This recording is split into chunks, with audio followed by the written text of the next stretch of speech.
ততই বাড়ছে ঠান্ডাজনিত রোগে আক্রান্তের সংখ্যা। জ্বর, সর্দি, কাশিতে বেশি আক্রান্ত হচ্ছে শিশুরা। বিস্তারিত জানাতে চাঁদপুর সরকারি জেনারেল হাসপাতাল থেকে যুক্ত হচ্ছেন সহকর্মী তালহা জুবায়ের। তালহা, শীতজনিত রোগে কি কি প্রকোপ বেড়েছে এখন পর্যন্ত জানাবেন?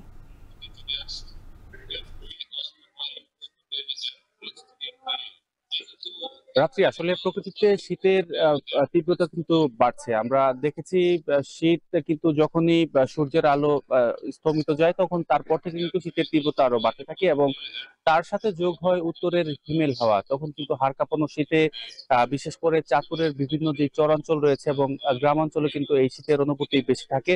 এর প্রভাবে কিন্তু মানুষজন যারা রয়েছে তারা শীতজনিত নানান ধরনের রোগে কিন্তু আক্রান্ত হচ্ছে।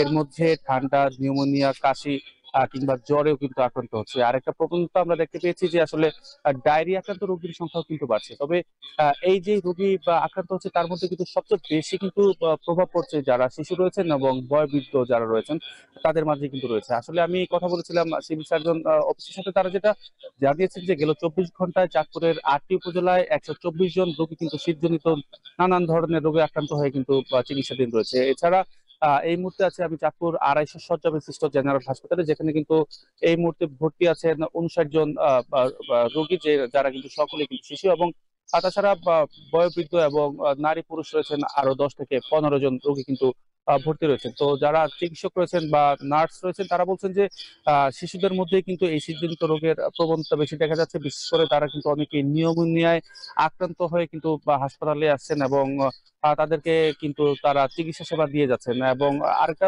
বিষয় কিন্তু বলছেন যে আসলে শীতের কারণে বা যখন হিমেল হাওয়া কিংবা ঠান্ডা, বিশেষ করে রাতের কুয়াশা পড়ে, সেই বিষয়টা থেকে আসলে বেঁচে থাকার জন্য কিন্তু তারা পরামর্শ দিচ্ছেন এবং বলছেন যে যারা বয়োবৃদ্ধ রয়েছেন এবং বয়স্ক নারী পুরুষ কিংবা বা ছোট বাচ্চা রয়েছে তাদেরকে যাতে উষ্ণ কাপড় দিয়ে আবৃত করা হয়, বিশেষ করে ঠান্ডা যাতে কোনোভাবেই তাদের শরীরে প্রবেশ করতে না পারে সেই বিষয়টা কিন্তু নিশ্চিত করার জন্য তারা কিন্তু যারা হাসপাতালে ভর্তি শিশুদের কিংবা রোগীদের সাথে যারা আসে তাদেরকে কিন্তু তারা পরামর্শ দিয়ে যাচ্ছেন এবং একই সাথে অতিরিক্ত ঠান্ডা পানি ব্যবহার করা থেকেও কিন্তু তারা বিরত থাকার জন্য বলছেন।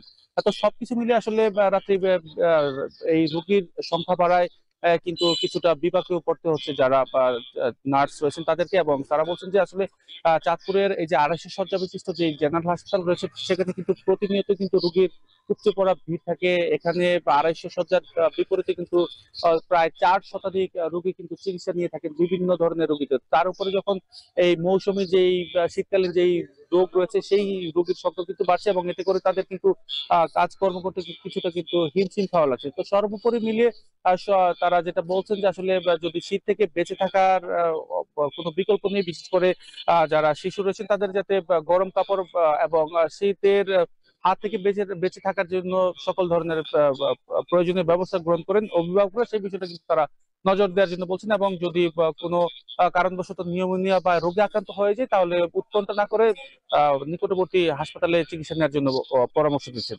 তো রাত্রি এই ছিল আমার চাঁদপুর থেকে সবশেষ। চাঁদপুরে বেড়েছে ঠান্ডাজনিত রোগীর সংখ্যা। সেখান থেকে যুক্ত ছিলেন সহকর্মী তালহা জুবায়ের। দেশের সবচেয়ে মজবুত